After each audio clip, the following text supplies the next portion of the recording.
So we've got a few really important announcements that we are here to make today.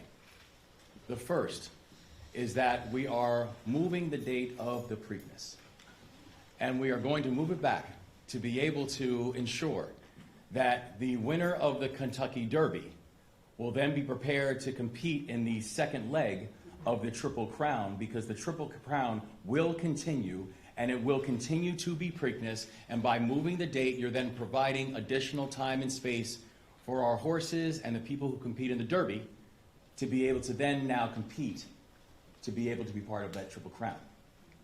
The second, the Maryland Jockey Club has finalized a new 6-year agreement with NBC Sports. That means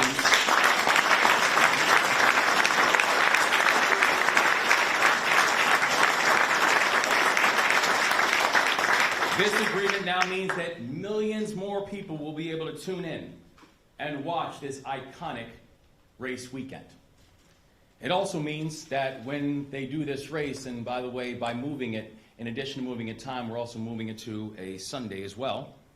It means that more people will watch and witness the greatest show in the Mid-Atlantic and continue to see Maryland on the world stage, exactly where Maryland belongs.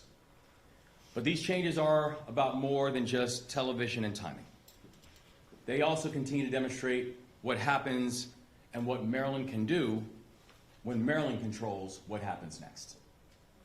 The third, we are making key investments in the area and the neighborhoods as well, because we know what kind of societal and financial return that we are going to see with that investment. As I said from the outset of this process, the goal was not just to create winners on the track. The goal was to make sure we were creating winners off the track too. And last year, we acquired Pimlico Racecourse. As we speak, we're investing to redevelop it into a best-in-class facility in all of American horse racing, and we're doing it while also making sure that we can and will invest in Park Heights. Yeah.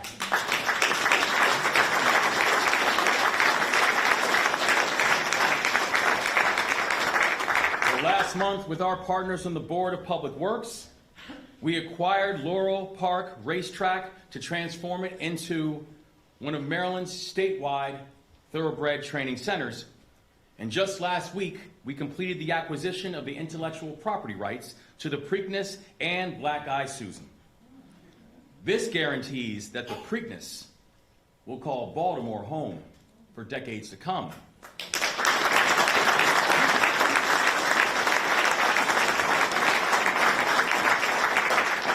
And by the way, here's the thing to remember about it too.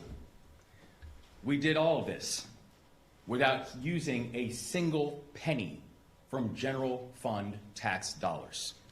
So the taxpayers will benefit from it, but the taxpayers are not paying for it. We made this decision for a simple reason. You cannot control your future if you do not own it. You do not control what the future brings if you aren't the ones making the decision about what the future brings. Maryland now owns the rights.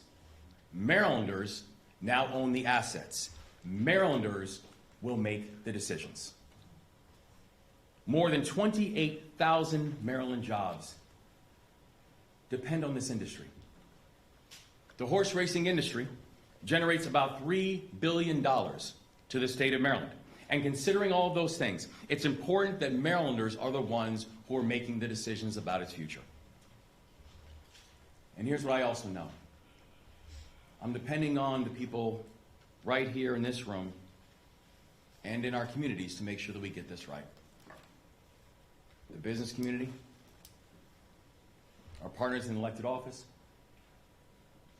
the horsemen, our neighborhoods, our communities, and our families. We're going to need all of you to make sure this works and make sure that this momentum continues, because the momentum we are now seeing to grow and diversify our economy, it is real.